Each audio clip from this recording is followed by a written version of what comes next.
Hi Riftbounders, Shrimp here, and today I'm going to be giving you a full rundown of the top 8 decks at the Bologna Regional Qualifier played just last weekend, and giving you a little bit of analysis, a little bit of thoughts on how the deck plays, what the different options are, what the sideboard is for, how you want to play the battlefields, and give you a bit of an idea of how you can take these to your own locals.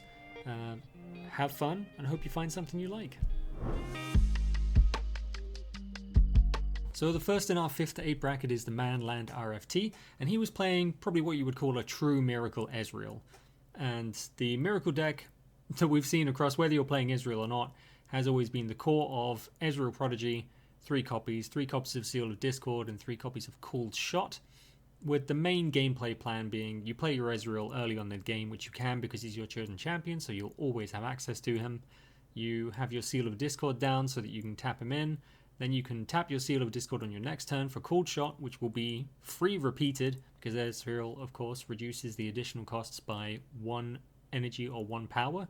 So you're getting to just draw 2 cards effectively and see 4, which might be even more valuable. And then you've got the Rasa the Sunderer, so for every card that you have in your discard pile, which should be a lot, he reduces his own cost by 1. So eventually you'll be playing extremely cheap or even free Rasas the further into the game you go. So what it's trying to do is just cycle through as many cards as possible, play as many cards as possible, find as many cards as possible, and then it's able to go sort of infinite with the Fizz looping into your spells again and again, and the Rasa just being very sticky on the board. I think what's notable in this version of the Miracle Ezreal is that typically Ezreal players are running either Thousand-Tailed Watcher or Mind Splitter or sometimes both, and this deck has instead decided to go with neither, which I think is a really interesting decision, especially because we're also seeing a main board copy of Downwell, and I'll talk a little bit more about my thoughts on that in a bit. But yeah, effectively, it's just looking for answers, and I think that it can just play through the early game by playing those Ravenbloom students. You're going to have an Ezreal on board, you're going to play a Fizz, fairly early, and you're going to be able to contest that way because you're going to be playing so many spells that Ravenbloom student, you really can't underestimate it. So you really are challenging battlefields regardless. And, the Stupefy is just as much a card drawing engine as it is going to be helping you retake battlefields later on.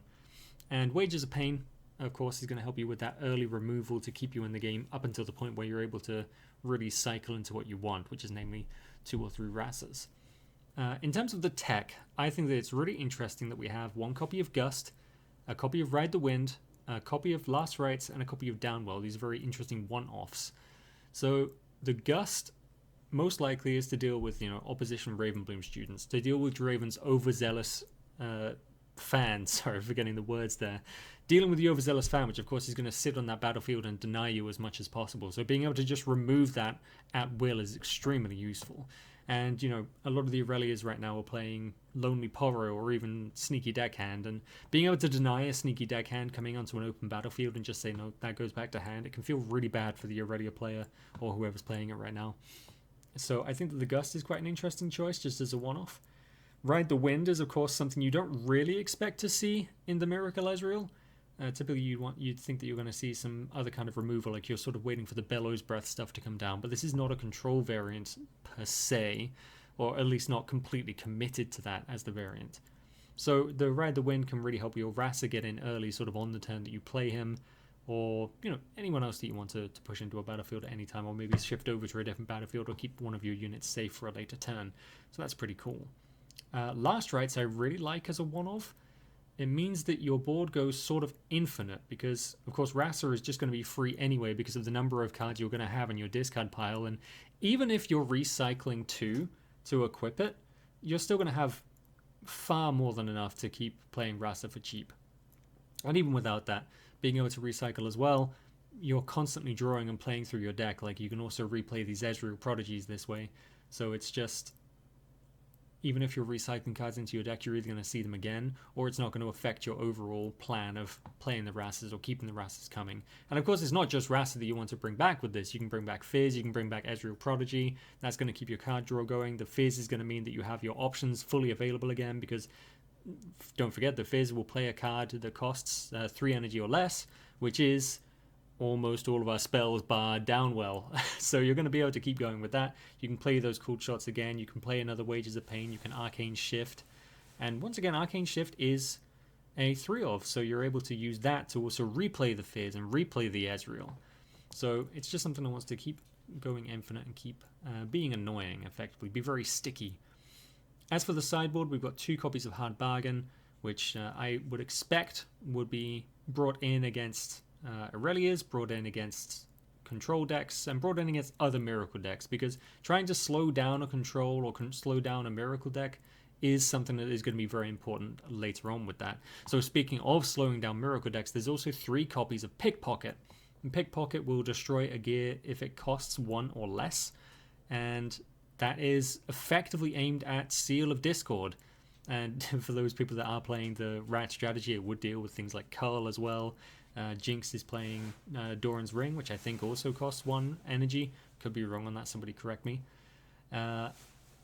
But yes, Pickpocket is primarily targeted at slowing your opponent's Miracle variant down, because it's not just Ezreal that's playing Miracle right now, it's also Draven, and there were a couple of Miracle Aurelias floating around as well, and Yasuo's that were being played at the tournament also leaned into this, because it's such a strong core of any purple deck right now.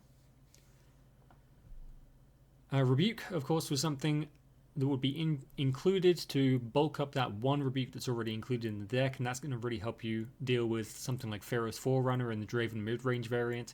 It's really going to help you against Aurelia, even though she has Deflect. And speaking of, even though it has Deflect, it will also help you against Ornn, because we only have very small amounts of minor removal in this deck. We don't have anything to really deal with something massive, except, of course, for that Downwell. So the Downwell itself is also going to help you push out other Miracle decks, because, you know, Draven Miracle is playing a lot of Battering Rams, but that's only cheap when he plays a lot of cards in a single turn, so he doesn't really have a way to go infinite with that right now.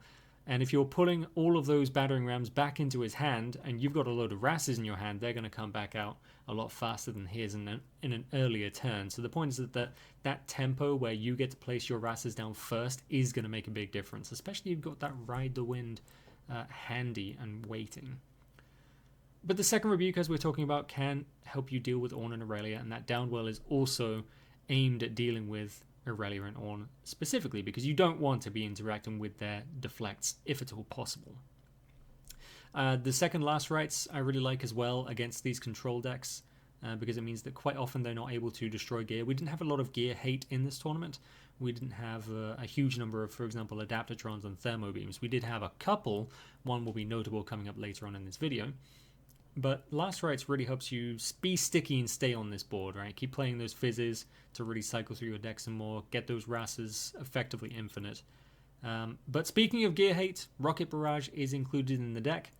It is something that you can use to immediately kill an opponent's Aurelia as soon as they play it, but it is also able to kill gear. So if your opponent plays, for example, Spinning Axe, you are able to deal with that with this Rocket Barrage. And of course anything else like a Dazzling Aurora, though we didn't see that quite play out this tournament. Yeah. The battlefields are very flexible in this Ezreal deck. You're able to lead with either the Dreaming Tree or Void Gate depending on what you're against. If you're against something like mid-range Draven, most likely you'll be leading with Void Gate, because that will enable you to play this Wages of Pain to get through those early game and mid game threats that he's putting out, because that 4 damage is going to make a difference compared to the 3. For example, Draven itself, Red Draven, would be killed by a 4 damage Wages of Pain, whereas a 3 damage it would not be. And then you still have that Stupefy handy, so if you need that little extra, you are able to get there still. Dreaming Tree is something you're more likely to play in the Miracle Mirror or against other Ezreals, regardless of whether they're playing exactly Mirror. And Dreaming Tree just helps you sort of keep your draw going as much as possible, stupefy your own card early on in the game, because it's not super going to matter in that matchup, so you can end up drawing 2 very quickly. And Aspirant's Climb, typically you're going to be playing this, if you won the first game, you want to be playing that as you're on the draw, because it gives you a better chance of sort of getting to the point in the game where you want to be anyway, so that your opponent, when they're starting off strong, when they're starting off with the ability to take points on a battlefield first, it's not going to be a game ender for you. You're going to go to 9 points, and that gives you more time to build up your deck and get to where you want to be. I think a very interesting thing here is the rune distribution. In a Miracle Shell, you almost always see a higher proportion of purple runes for obvious reasons. You need to play those Seal of Discord, the Ezreal, the Fizz, the Rebukes. They all cost you extra power. And typically, though, that distribution is 7 purple runes to 5 blue runes. And in this deck, we're looking at 10 purple to 2 blue runes. Typically, that wouldn't matter too much because our only power costs in this deck are purple. The only reason it's a little bit problematic for your sideboard is that Rocket Barrage does require a blue power to play it. So if you are trying to tech that in to help you deal with Aurelias or to help you deal with gear, it might be a little bit tricky if you aren't getting that blue rune especially early. But it's not a huge concern, I would say. Next up we have Marcus99, and he was playing really what was expected to be the boogeyman and still has been the boogeyman of Spiritforge so far. It is Draven, our first of 3 variants of Draven that made it into the top 8. This one is the more classic mid-range Draven that we did see sort of dominating over in China. It won a lot of the major tournaments in those where it was played. Mid-range Draven, I guess you could say that it follows in the footsteps of what Annie was doing in Origins. It's really all about tempo, playing on curve, trying to get as much value out of the runes that you have every single turn. So you're really hoping to play a unit of value every single turn, and then also being able to defend it and supplement that unit with whatever spells or tricks that you have. And tricks really is the name of the game when it comes to Draven. So let's just take a look at what we've got here. So the rune spread is just an even 6-6. You can see that the usual suspects are here. We've got 3 copies of Kai'Sa, which is just going to come in and accelerate, get that card draw going. We've got the 1 Draven, 3 Darius Trifarians, and then the usual stack deck to draw and find your options. But there's no reliance on drawing as much as possible. We haven't got the Miracle Shell here because the idea is that Draven just has such efficient gameplay options that no matter what he has in his hand, it's going to be something that's useful.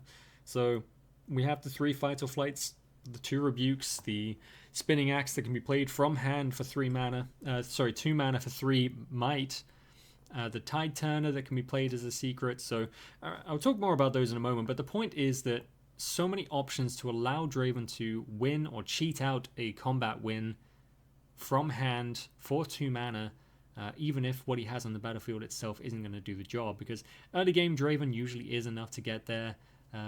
Darius later on is going to be enough to get there.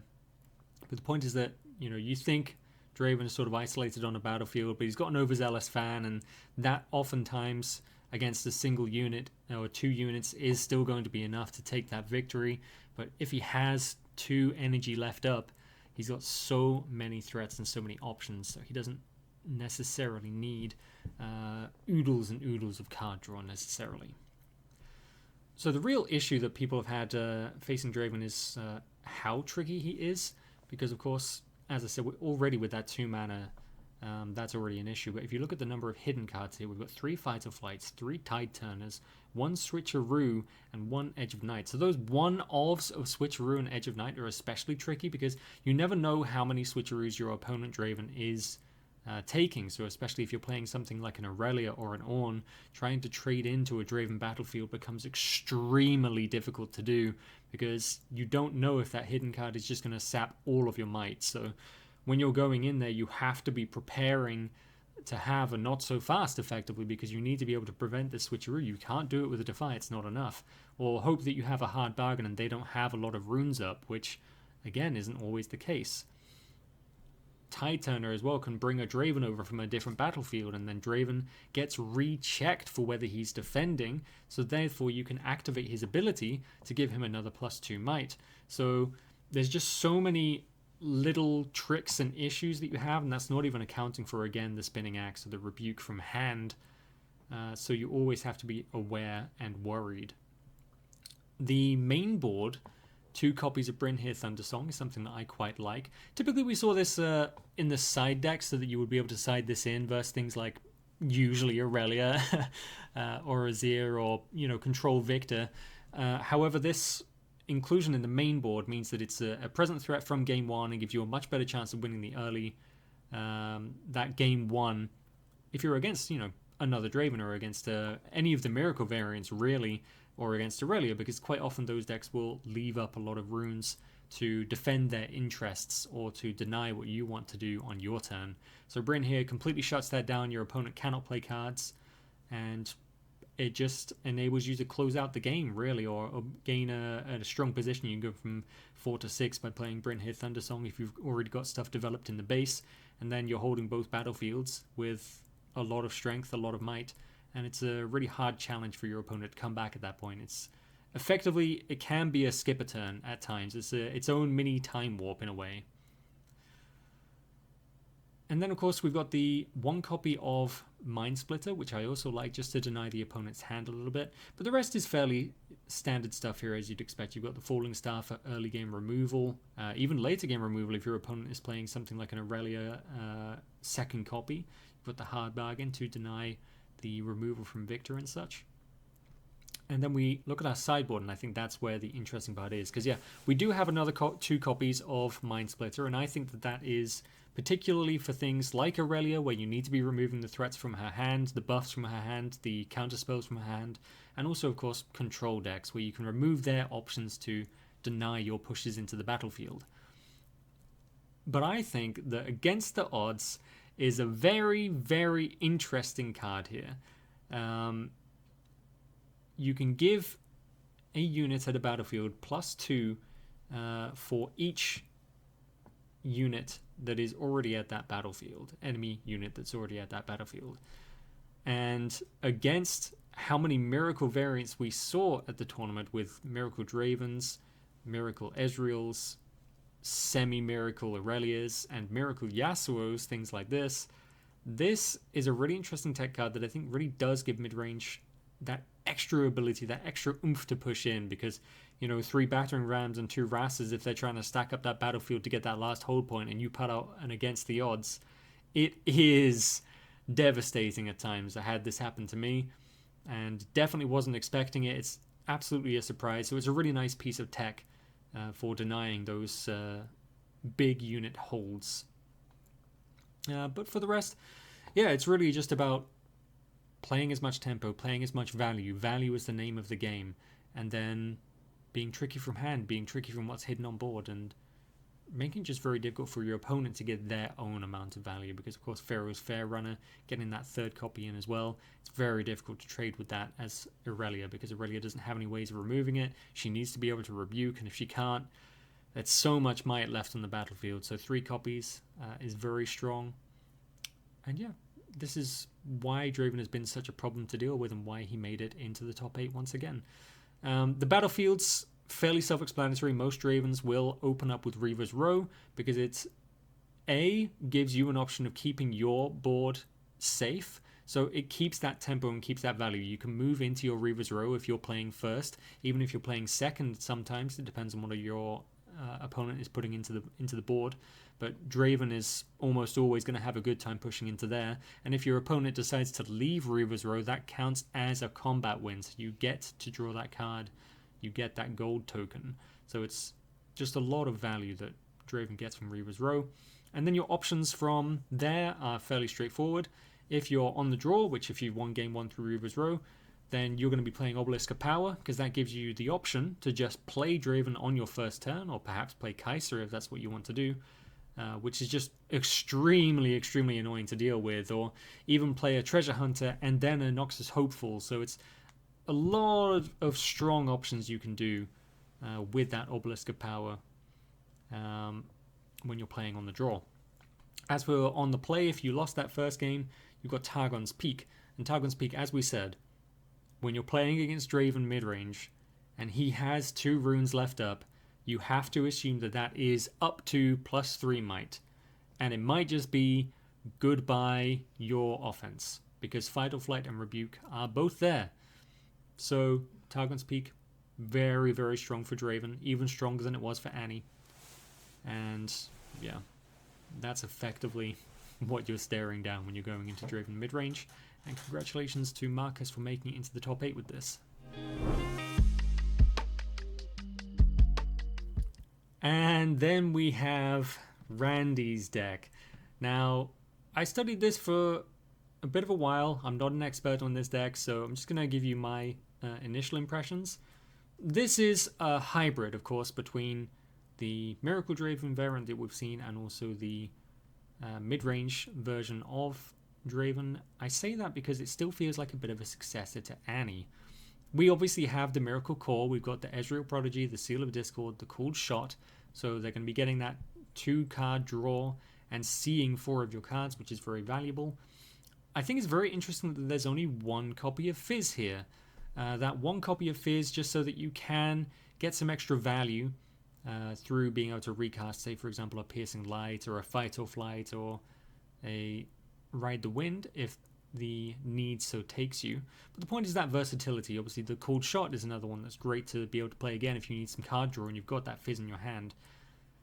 But it also has some of that removal. It's got the 3 copies of Piercing Light, which is enabling Draven to just do so much removal both on battlefields and into the base, enabling you to stay safe in the early game when you're not necessarily as strong as mid-range Draven would be, and of course still playing through things like Traveling Merchants. So the idea is very much the same as what a Miracle Ezreal wants to do. The deck intends to cycle through as many decks as possible, find as many cards as possible, discard as many cards as possible, put them in the trash rather, so that Rasa can be played for cheap later. But it also has the benefit of the Battering Ram, so the more cards that you play in a single turn, Battering Ram is reduced by 1 in terms of cost, down to a minimum of 1. So ideally in a turn you'll be able to play 1 or 2 copies of Battering Ram and maybe a Rasa if you've also got a lot of cards in your trash. But unlike most other Miracle variants, Randy still likes to play the Overzealous Fan, 2 copies, and I love this. I love the 2 Overzealous Fan inclusions. I think that keeping your interests safe on a battlefield as you're stacking up and getting to this point in the game is extremely valuable because, of course, you still want to be winning those combats with Draven. And 3 Fight or Flights, very good, still going to be able to get you through there, and of course the Tide Turner as well. A little bit of a different role here. It can move the Draven across, of course, as we discussed earlier. But it's also able to move that Traveling Merchant so that you can continue cycling through your deck as and when you need to. Another inclusion that I like very much is the one-off Boots of Swiftness. I think that the Boots of Swiftness is an excellent choice here because it gives you that threatening presence to be able to go between battlefields and score an extra point or deny your opponent's battlefield as and when you want to, with that early Battering Ram, as you would hope, and the Rasa that you'll be having later on. So I think it's a very cool design deck. I really like the sort of hybrid nature of it. And then we have, of course, the Vi Ride the Wind combo. 1 OVs in terms of both of them. So because you're intending to play a lot of cards and have a lot of cards in your trash anyway, Vi becomes very interesting because you're able to use her as a big threat. A lot of other decks shied away from this because, of course, Vi is susceptible to Rebuke, and a lot of people are playing Rebuke in this because purple is so strong right now that Rebuke is sort of ever present in almost every deck.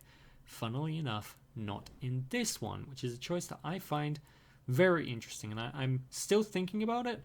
I understand the concept that you're sort of just concentrating on your own game and not worried too much about what the opponent is doing because you're going to have that early game removal with Piercing Light, and in theory the Battering Ram, Rasas and Vi will be big enough to deal with your opponent's threat regardless of what it is, and the sideboard, which we will get to later.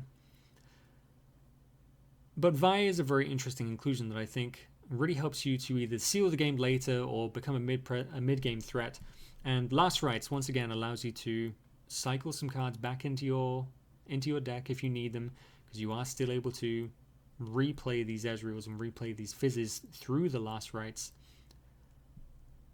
And the Last Rites will be able to bring back Vi, bring back Rasa the Sunderer, bring back Battering Ram, which are just high value, high tempo cards.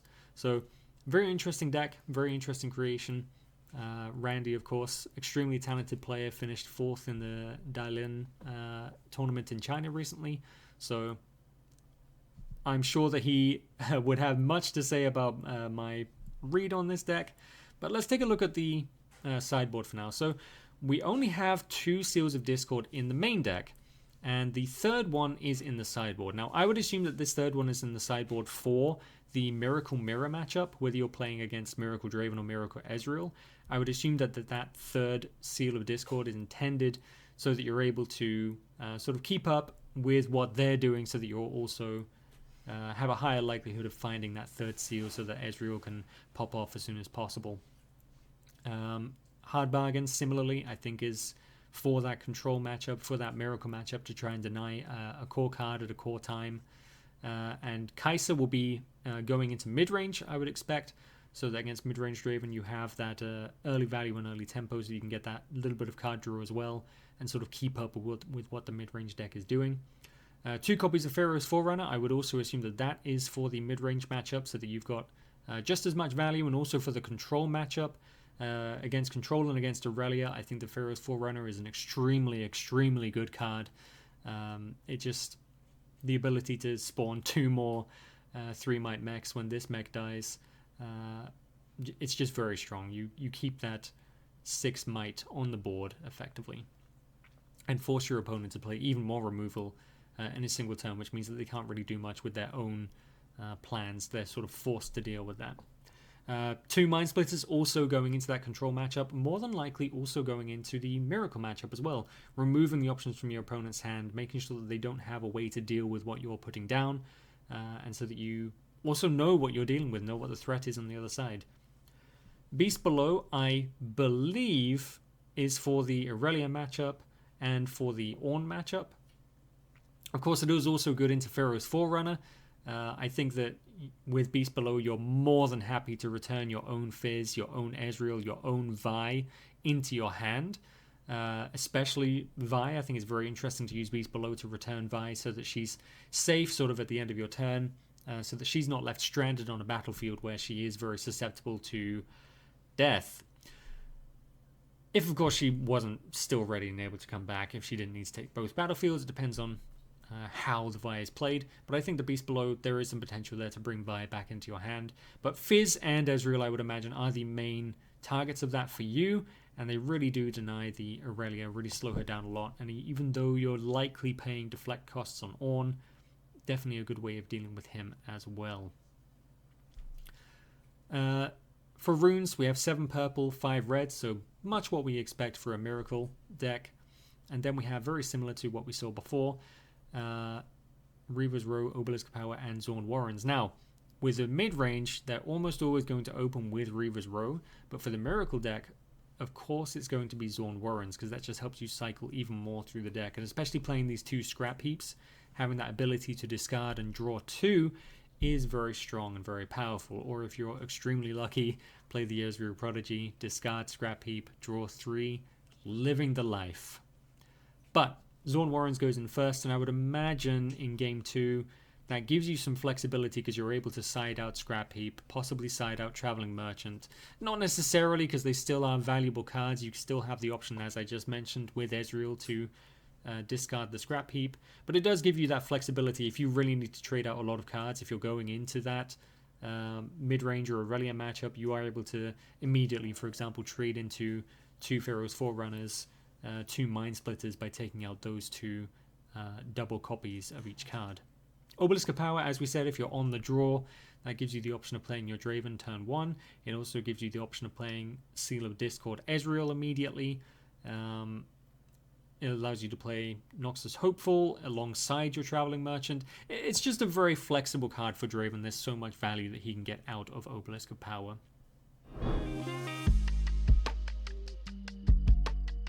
And the final deck rounding out our 5th to 8th bracket is the 3rd and final Draven.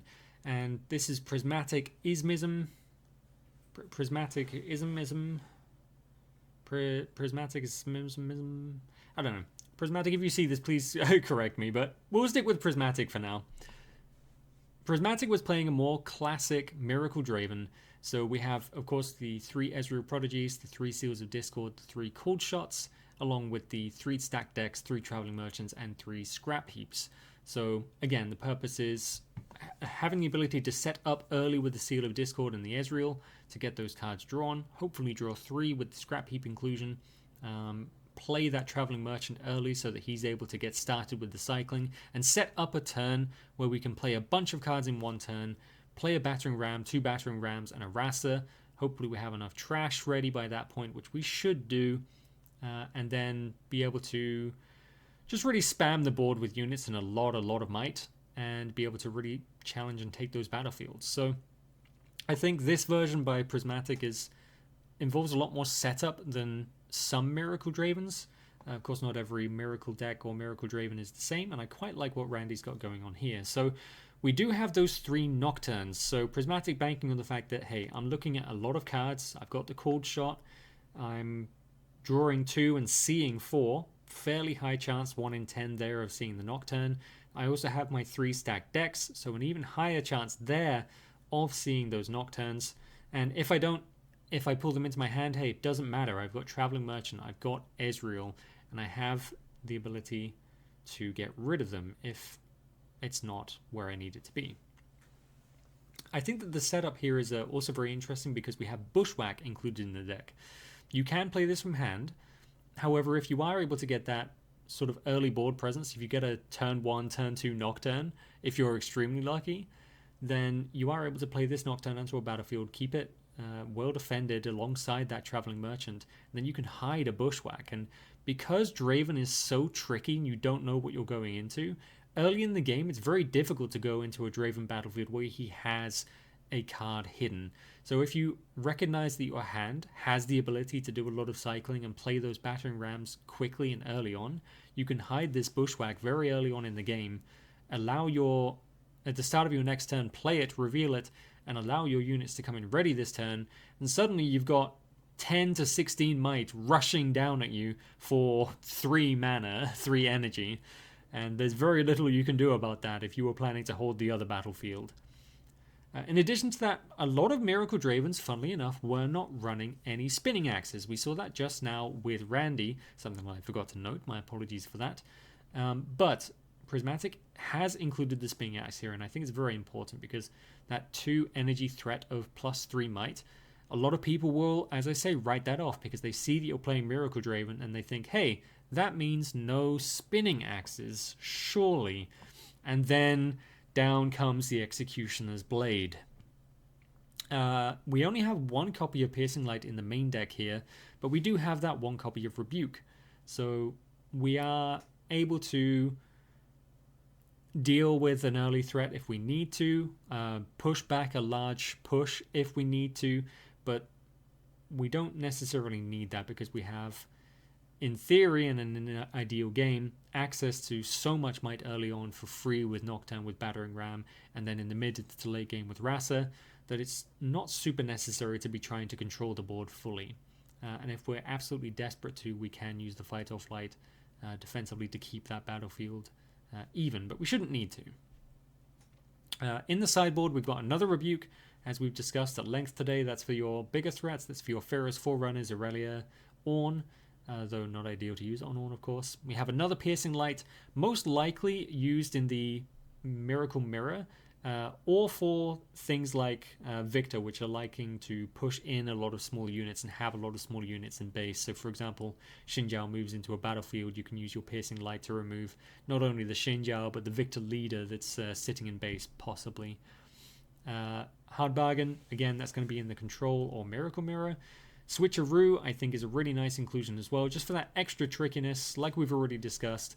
The Switcheroo not necessarily expected in the Miracle variant of Draven, so just able to keep your opponent on their toes with another hidden card that isn't just Fight or Flight, I think is very nice, and isn't just Bushwhack as well, because you may condition your opponent to think, hey, that's just Bushwhack, that just means that my opponent's going to be ready next turn.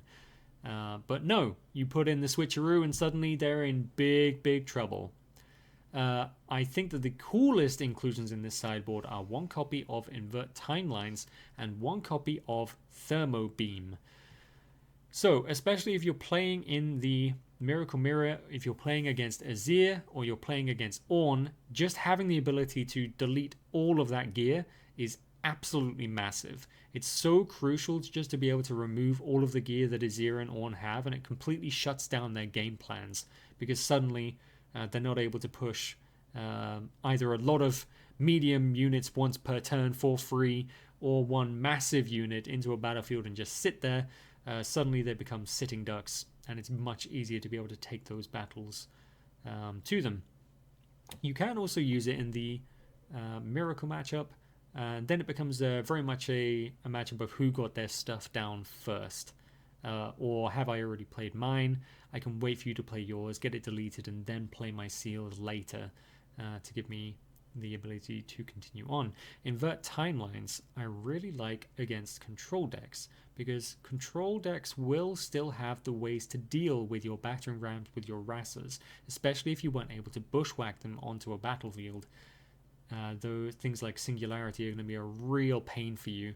So invert timelines just to sort of play the odds in your favor. You see the control deck has been building up a lot of cards. Invert timelines, suddenly that is no longer an issue for you. And then Last Rites, as we've discovered, that's going to help you go infinite. I think that that's really useful in the mirror matchup for the Miracle, because of course if you are trading evenly, that Last Rites is going to help you stay on the board for longer, become a lot stickier, a lot more tenacious.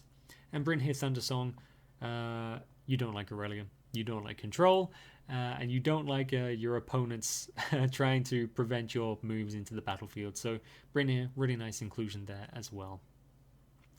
In terms of the runes, as we expected, 7 purple and 5 red, standard for a Miracle Shell. And then we have Zorn Warrens, most likely for game 1, Obelisk of Power if you're on the draw, as we expected, but if you're on the play, Candlelit Sanctum, almost exclusively because we're playing Nocturne. Not too much to add there, it's just an extra, hey, is Nocturne here? If he is, great. If he's not, you don't mind too much, you know what's coming up next. And you're able to shuffle things about if you want to.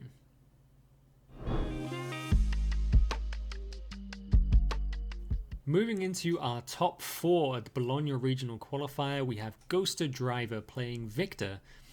Now, Victor, usually always going to be a control deck, but it's very interesting, this version of it. It's not the spell Victor that we saw and expected to see from China. The spell Victor, of course, playing mostly the Jace and Vanguard Armory combo, so that you can just be playing a lot of recruits every turn, just a lot of guys. It's just sitting there, and then just spell removal just to kill your opponent over and over and over. There is a lot of that here, and there's just a lot of value that Victor gets out of Spirit Forged. But we're running here, I believe, 18 units and 22 spells, so a much more even split. And it's just trying to be versatile and deal with as many of your opponent's tricks and issues as possible. So the main part of the early game is playing a unit or playing a Plundering Pirate or an Honest Broker, and then on your second turn being able to play a Xinjiao out along with a unit, because as soon as you have 2 units in your base, Xinjiao enters ready if you already have those 2.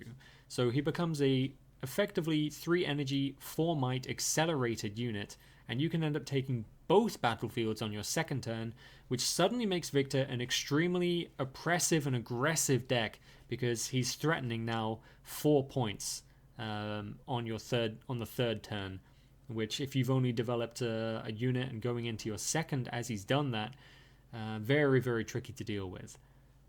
Because he's going to be most likely able to threaten whatever unit you've moved into a battlefield on your turn. In fact, you haven't been able to. If he's going first, you won't have been able to do that. And even if you have when you were going first, he's most likely going to be able to push that off with his Xinjiao at 4 might, which is a lot more than most people are putting out on their turn 2. And still have that extra unit in his base. A lot of removal. We got the Bellows Breath. Cull the Weak, which is extremely strong into Aurelia, and also Ornn once again. Hidden Blade, which is just so good for getting great value out of the tokens, gives the Victor draw able to draw 2 cards every time you kill your own unit with a Hidden Blade. You can, of course, use it to deny your opponent if they're trying to hold a battlefield. Just Hidden Blade on that. Salvage for dealing with your opponent's gear, so if they have something that's sort of strong or very effective, like an Aurelia Guardian Angel or an Ornn Svelsunga, or of course Draven Spinning Axes, then salvage can really get the job done. It also draws you a card. Wages of Pain, of course, just some removal. Same with Singularity. Vengeance, of course, just able to straight up kill a unit, and it's outside of Defy range, which means that only Not So Fast is going to be able to stop it at that point. A little bit susceptible to Hard Bargain, perhaps, so that is an interesting inclusion. But of course, Imperial Decree is really where the deck shines, because you're going to have so many units all the time, so many recruits, especially thanks to the Faithful Manufactor. There's also going to be playing a lot of recruits. Yeah, it's just very, very difficult to push off. Going into sort of the mid to late game, we've got the Glask Mixologist. Medic, I understand you now why you were struggling with that one. The Glask Mixologist, which comes in at 5 might by itself, but it is also able to return a 3 might unit from the battlefield. A 3 energy unit from the battlefield. So that means that your Xinjiao can come straight on back, and if, and you will, have 2 units in your base once again, that Xinjiao comes back out of the trash, ready, and pushing onto a battlefield once again. Then Riptide Rex, which is a card that Ghosterdriver appreciates quite a lot, judging by the interview that he had, is able to also just delete units at battlefields, which is very good. A lot of value, a lot of tempo, and of course, you know him, you love him, Thousand-Tailed Watcher, for that final late game push, if your opponent has managed to establish themselves. And even if they haven't, if they're building something in base, Thousand-Tailed Watcher does reduce the might of units in base, allowing you to Bellows Breath them, because Bellows Breath, don't forget, affects all units in a location. So you can reduce everything's might by 3, and then Bellows Breath, repeat it if you want to, and most likely, most of the stuff in that base is going to go bye-bye. And then the Time Warp for if you are already holding the battlefields, or you're almost there and you just need one more card, or you think that you're going to be able to do it in your next turn.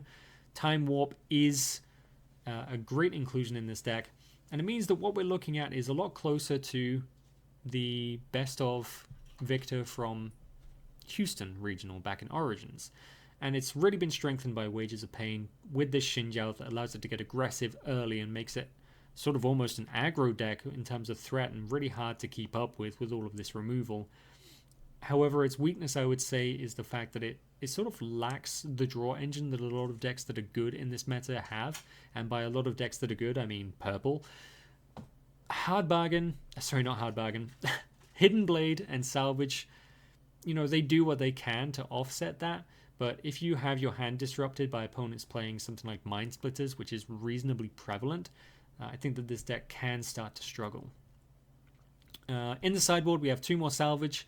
So for people playing those Miracle decks, you're going to have a really hard time dealing with Victor. Aurelia also going to have a hard time dealing with Victor. Victor's already a difficult matchup for her. Faithful Manufactor, just to get those extra units on the board. I think this is really good against Miracle. Really good for mid-range as well, because that Imperial Decree, no matter how much value you're getting out of the energy that you're spending per turn, it doesn't matter if Imperial Decree comes down and a lot of recruits start coming at you, because your units are going to die. Card Sharp, I think, is good into other control matchups. I think there's a decent amount of gold generation in this deck included in the battlefield, which we'll get to in a moment. And that gold generation just means that you're not deramping yourself so heavily by playing removal if you need to. So Cull the Weak, Hidden Blade, Xinjiao even, just suddenly become a lot more accessible, a lot more usable when you have an early game Card Sharp, because a lot of the time your opponent is going to say yes, especially if they don't really know what you're doing with Victor. So I like the Card Sharp inclusion there. Extra Glass Mixologists, I would imagine these are for the mid-range Draven matchup, so that you can keep bringing Draven out again and again and again, even in control matchups, of course, like Control Ezreal. Being able to just constantly re-summon Xinjiao is seriously a pain. Third copy of Imperial Decree, as we discussed, probably going to be going into those, once again, mid-range or Miracle matchups, because, yeah, you can be a Miracle matchup, you can have all of your Battering Rams and Rassers if you want to, but it doesn't matter once a single recruit walks into your battlefield and kills your unit one at a time. And then another Riptide Rex, just for dealing with those Aurelias that may be sitting on a battlefield waiting, and just playing a Riptide Rex and forcing your opponents to use buffs or a not so fast. Very, very useful, because then you still have your spell removal like Cull the Weak and like Hidden Blade to deal with the rest of it. The runes, an even 6-6 spread because we have a lot of power costs, both blue and yellow, because Vengeance and Imperial Decree are using 2 yellow power, and Singularity and Riptide Rex are using 2 blue power, and then there are odd power costs dotted throughout the rest of the deck. In terms of the battlefields, I saw that Ghosterdriver likes to play Treasure Hoard as his first battlefield, and again, I think it's because of all of those power costs. He doesn't want to deramp himself too fast. And the Void Gate, of course, is very, very nice into those sort of mid-rangey decks that want to get a lot of value early on. And so it allows you to just keep them denied, keep them back by playing that Wages of Pain that's going to be doing 4 damage, or the Bellows Breath if they are pushing in there with a lot of units. But it's mostly, I would say, for Wages of Pain. And then Ravenbloom Conservatory. This deck is 22 spells, so if you are holding with a recruit and somebody moves into you for a combat victory, which a lot of this meta is going for combat victories, not necessarily spell removal, you are able to look at the top card, see if it's a spell, if it is, draw it, and if it's not, recycle it. It's a roughly 50-50 shot, slightly more in favor of the spells. It will hurt if you have to get rid of one of these Thousand-Tailed Watchers, because again, your draw not so good, but you know, the trade-off is that you end up getting hold of a Hidden Blade or a Colder Week. So I think that is something that is definitely worth it. Or a Time Warp that may just potentially win the game on your next turn.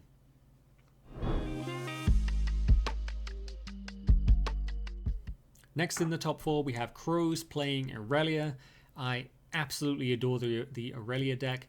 And this one is very cool. I think it's I'm not going to say a hybrid, but it takes the principles of Units Aurelia and also a little bit of the principles of just Defend the President Aurelia, as we've seen in a lot of the decks, and I really like the sort of ratios that he's got going on here, something I definitely agree with. So in any typical Aurelia deck, the idea is that you get Aurelia Fervent down, you target her with a lot of buffs, you keep her safe, and she's just going to get so much extra value out of getting that +1 from being readied and from being chosen and from the Aurelia legend itself, that she's just going to be able to constantly out-trade whatever your opponent has going on at the battlefield. Perhaps even defend the battlefield there, just sort of like sit there with a lot of runes open and deny what you want to do. Use Charm to sort of delete your big threats because Aurelia has gotten really, really big, so you just pull in the Ezreal, you pull in the Victor Leader, you pull in the Fiora Worthy in a Fiora deck, and it's just very, very difficult to deal with. It can feel very choking and oppressive when a good, aggressive Aurelia Fervent is against you.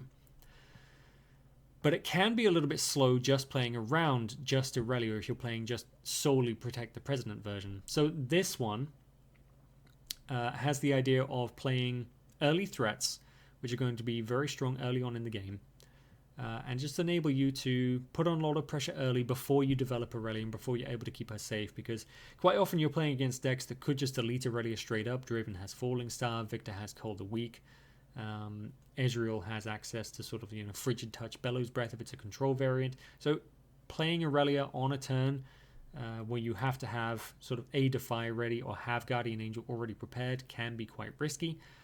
So this variant relies on playing, for example, Lonely Poro early on. You play your Lonely Poro to a battlefield. You spend your second turn. After you've played that Lonely Poro to a battlefield, you don't develop anything except maybe a Guardian Angel. You hold that Lonely Poro on the battlefield. You use your buffs to defend that Lonely Poro, keep it alive, keep your 2-drop going, score that second point, and then you can develop your Aurelia after that, where you should have some sort of safety prepared. And if your Lonely Poro dies, it does give you an extra draw, so that's also very nice. Mostly the deck, though, is dedicated to keeping Aurelia alive. So we have 3 Not-So-Fasts. That's going to keep her safe from Rebuke, which is mostly what you want to be using that on. It's going to keep her safe from Switcheroo. It's going to keep her safe from Fight or Flight. It's going to keep her safe from Hidden Blade. There's just so many things that Not-So-Fast is good for. Safe from Singularity as well. And it just forces your opponent to sort of pay a lot of cards on the deflect and then get no value from them because you have just straight up countered that spell. Krowz has 3 copies of Not-So-Fast here, which I think is notable because a lot of Aurelias were running 2 Not-So-Fasts and 2 Defies.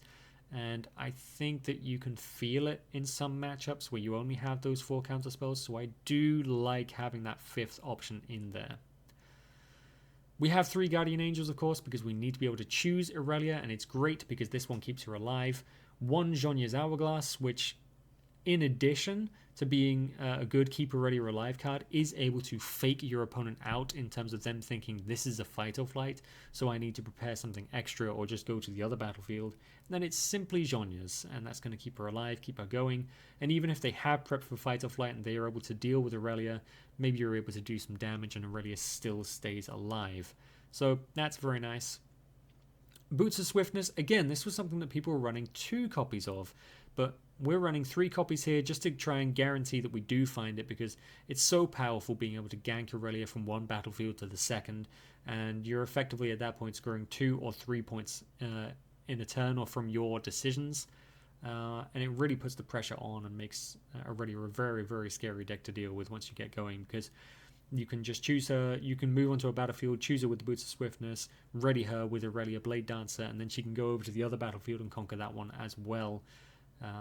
So just really, really scary, because then once those boots are on guard, Blade Dance and Discipline are just getting so much value, and it's pretty much a guaranteed 2 points per turn once those boots are on.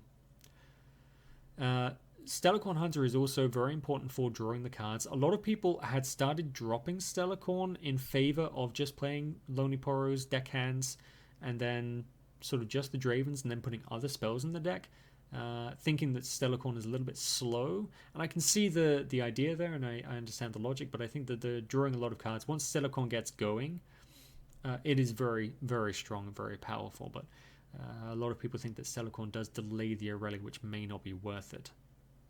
In terms of the second threat, even if your Aurelia goes down, you still have Draven Audacious, and Draven Audacious is just as scary, if not scarier in some situations, because every time he wins a combat, the first time he wins a combat, he does get a point.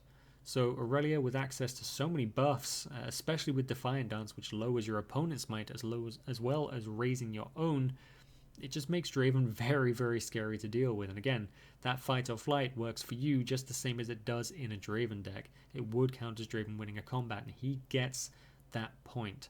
So it really works as a secondary threat. It really works as a closing out the game. And I think that 2 copies of Draven is a very cool inclusion, just to make sure that you get that second one, and so that you're not running out of steam as the game goes on.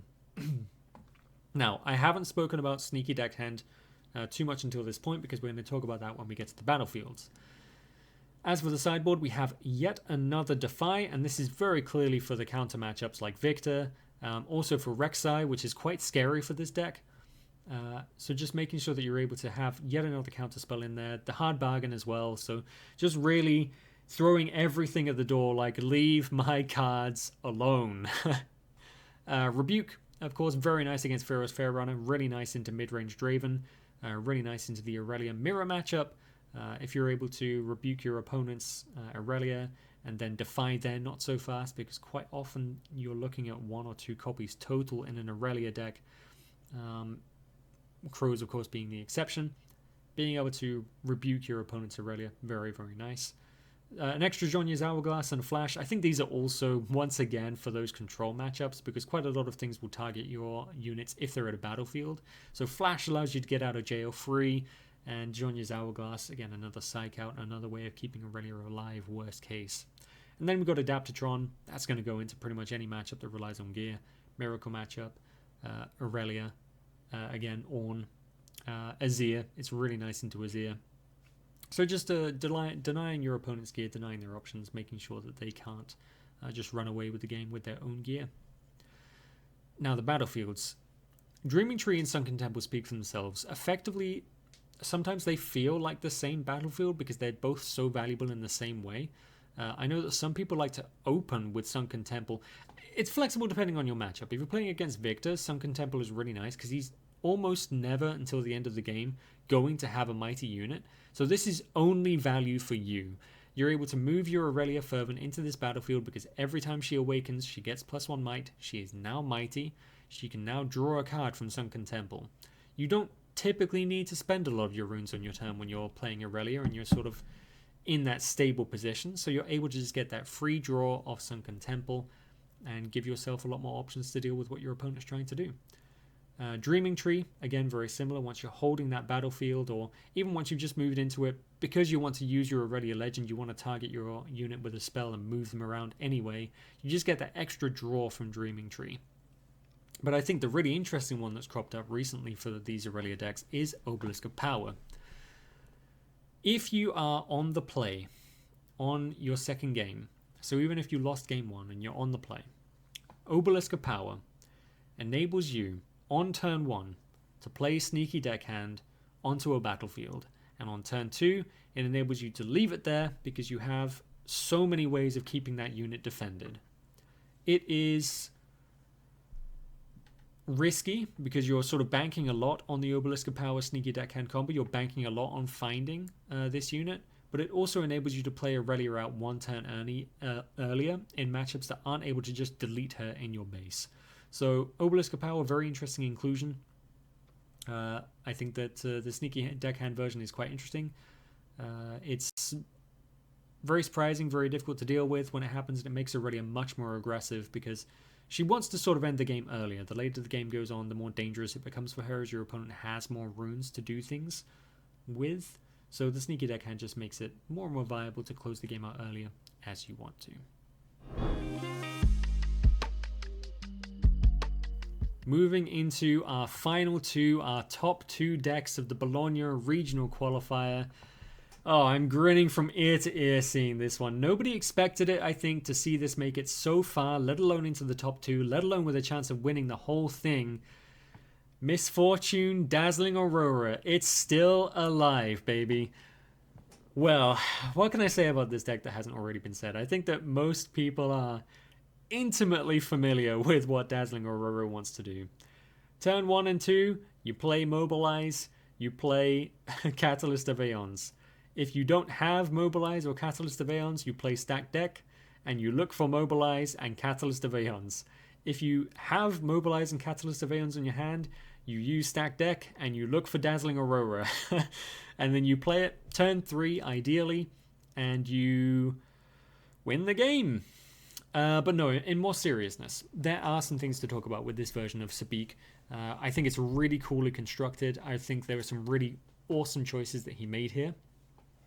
The usual suspects that we have, 2 sabotage, 2 bullet times to disrupt your opponent's hand, to really close out the game at the end of the game by using bullet time to deny those pushes, because again, very combat focused meta. There's not a super number of decks that are running spell removal. Of course, there are the control decks and the Ezreal decks, but they're mostly focused on small unit removal, so large unit removal is not super present, and combat is going to feature a lot. So that's for that reason we also have, as expected, Punch First. There's 2 Punch Firsts in this deck. Getting +5 might for 1 energy is super insane. Replacing Primal Strength, which Primal Strength, a great card. It was really strong in the previous version of Misfortune. However, 4 energy for 4. Sorry, my brain's sort of just shut down there. 7 might for 4 energy that can be defied versus 1 energy for 5 might that can't be defied. I think it's fairly clear where the winner is here. So extremely valuable card for Misfortune, Dazzling Aurora. 3 challenges. I think challenge is extremely strong. I think not running it in orange is kind of trolling. So running it here, no surprises for me.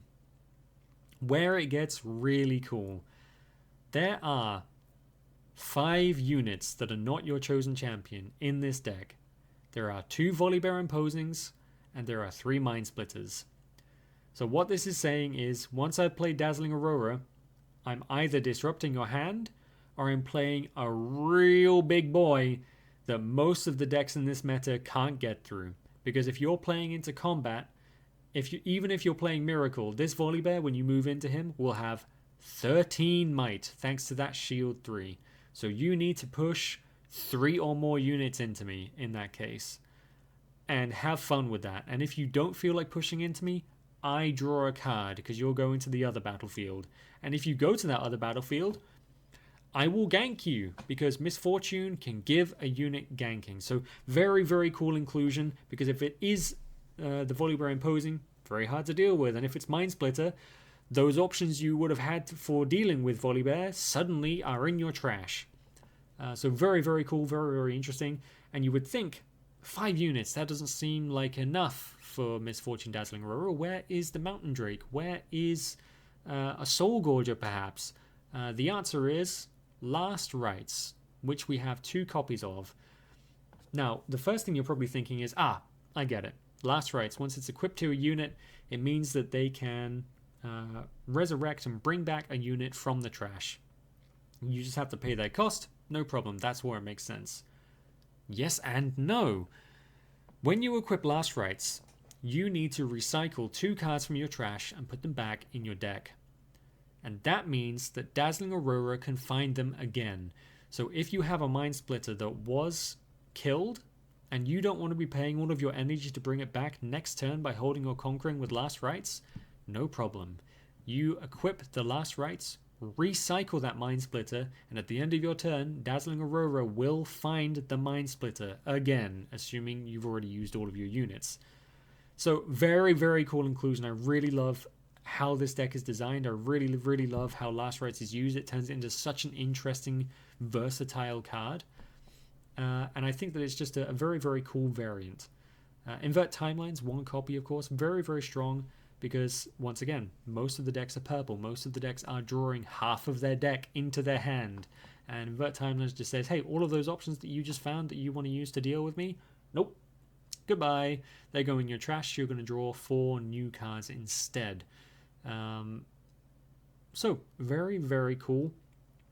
The sideboard, sort of the usual about what you'd expect. So in the main deck we have 2 Gusts because Miss Fortune early on in the game she does want to be denying those battlefields. So goodbye Overzealous Fan, goodbye Lonely Poro, goodbye Sneaky Deckhand. We're just going to prevent you from scoring points early because I need time.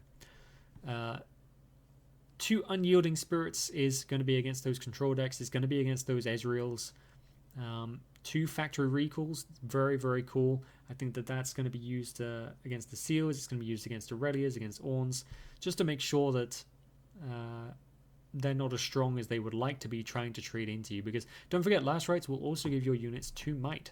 So it makes those Mind Splitters and Volibears even harder to deal with. Another Invert Timelines, that goes straight in against the Miracles and Control decks. Fading Memories, that's going to go in against things like Ornn or other big unit decks. For example, the Aurora Mirror matchup, which can happen sometimes. And the Purple Misfortune, which I find very interesting. As long as she is on the field, your units can be played to open battlefields. So if you are playing against something like a Spell Victor, maybe you'll be able to just go straight onto those battlefields with your Volibear imposing, as if it were a... Well, not Deadblue Predator, because that goes onto an occupied battlefield, but it's this similar concept where you were playing straight into a battlefield with the previous version of this Aurora deck. So very, very cool. I really enjoyed seeing this deck. The battlefields, of course, Aspirant's Climb, classic. Obelisk of Power, classic. Sigil of the Storm. You'll always open Sigil of the Storm, because the idea is that your opponent is playing aggressively and they're trying to score points. And if they want to do that, fine, they can deramp themselves to do it. We don't care, we're not going on battlefields, and by the time we are going on battlefields, we've already got the core cards that we want. We've already played Dazzling Aurora, we've already played Mind Splitter. We don't care about deramping anymore. Well, in most cases. Second game, it really depends on whether you're on the draw or on the play. If you are on the draw, then Obelisk of Power is really going to... Aspirant's Climb, if you're on the draw, is really going to help you because it's going to slow down your opponent if they're going first, because you get that extra point buffer room. And if you are on the play, Obelisk of Power is just going to get you to that 9 energy faster because it sets you from 2 to 3 energy, which means that you're getting towards that Dazzling Aurora and don't have to wait that extra turn because of your even runes. And finally, first place, the champion of Bologna Regional Qualifier, it's Alanzq, and what a phenomenal player, honestly. I think he went unbeaten throughout the entire tournament, which is just absolutely wild, and he said he had the secret sauce right from the start. He absolutely did, I guess. He worked out exactly what he wanted to do, how he wanted to do it, and how he would get there. He is playing the Miracle Ezreal, though a much more control-styled variant than the one we looked at earlier. So once again, playing that 3 copies of Ezreal Prodigy, Seal of Discord, Cold Shot, and once again the plan is find a lot of cards, draw a lot of cards, look at a lot of cards. But the plan is more to draw a lot of options, draw a lot of ways of denying my opponent, keeping them off battlefields, keeping them from winning the game and stopping my interests. However, we have here 3 Ravenbloom students and 3 copies of Vex Cheerless. Those 2 in combination become very, very, very powerful. So yes, early game it enables you to move in your Ravenbloom student, get an early point, hold there, and then pull back in your second turn. Great, wonderful.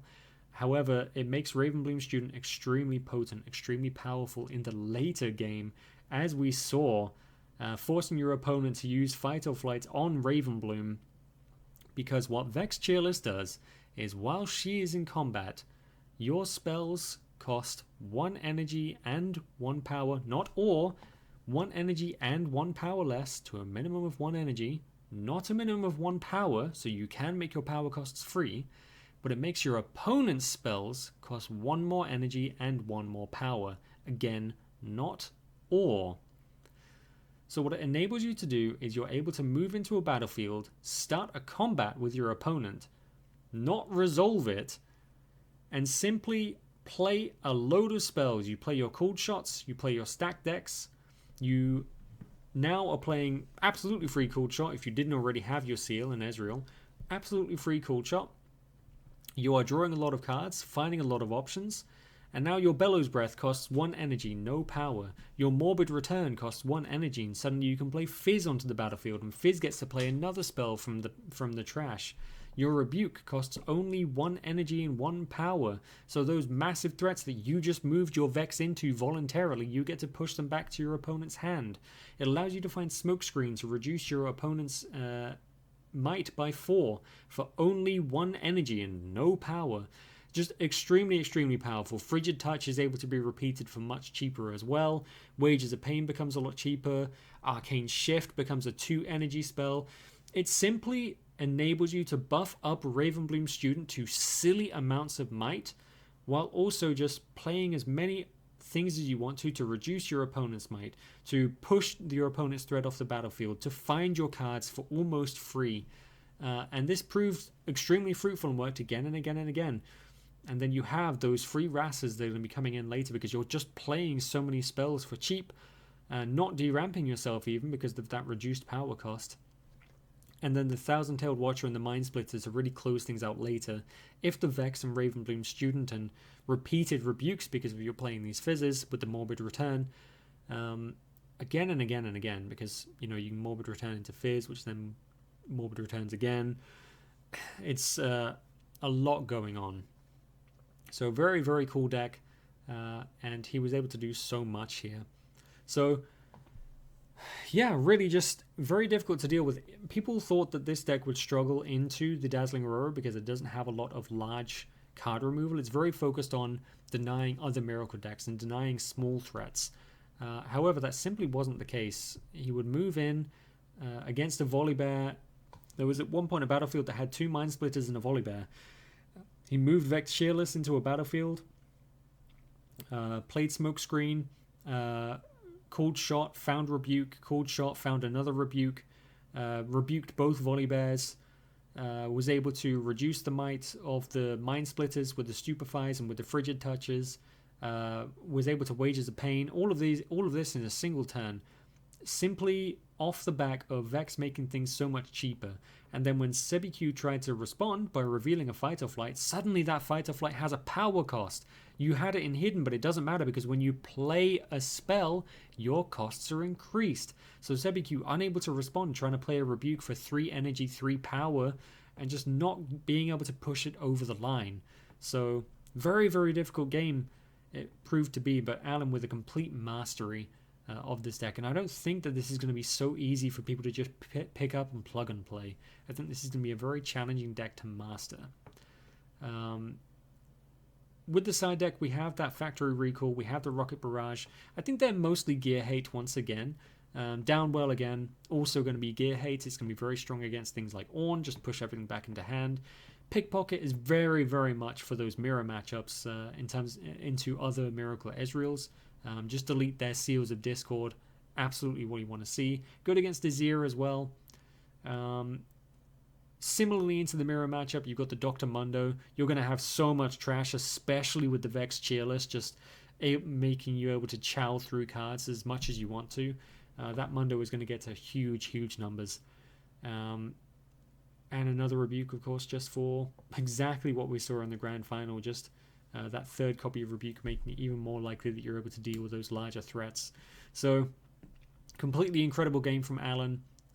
Amazing to see, amazing strategy, amazing deck building, and he said from the start he had the sauce, and he did, and he won our Bologna Regional Qualifier. So that was all of the decks that were played in the top 8 of the Bologna Regional Qualifier. Let me know if you learned something. Let me know if you're going to play one of these decks, and if this helps you with understanding sort of the early game, the strategy, the idea of how these games want to be played, how these decks should play out. And if you have any sort of comments for what I can do better, what I can include in these videos in future, please let me know, because we're just starting out. We're going to be improving on these, we're going to be building on them, and hopefully delivering some more insights as time goes on. But yeah, for now, please leave a comment if you have any ideas, any thoughts, and have fun playing these decks. That's what we're all here for. That's what it's all about. Have fun, effectively. And thank you for watching.